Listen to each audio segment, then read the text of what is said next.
जल्दी खोजी ना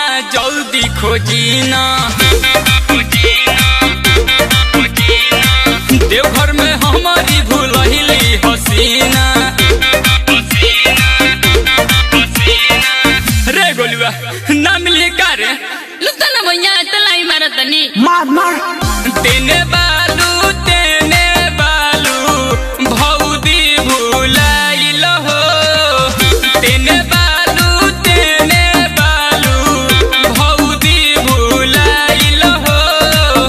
तोहले तिल में भैया बाले पादालाइल हो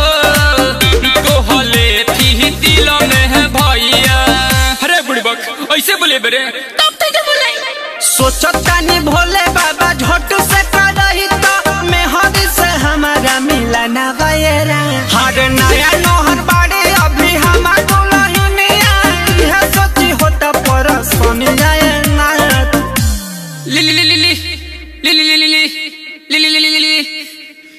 एक मिनट भैया लाई फोन आ दे तो बात करी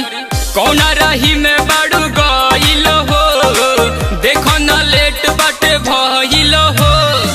कौन रही में बाड़ू गइल हो देखो न लेट बाटे भइल हो तो भोले बाबा के कैसे तू करबू दर्शनिया गांजा के दुकानिया आ जाए धनिया गांजा के दुकानिया आ जाए धनिया गांजा के दुकानिया आज हम जे खाड़ बनी।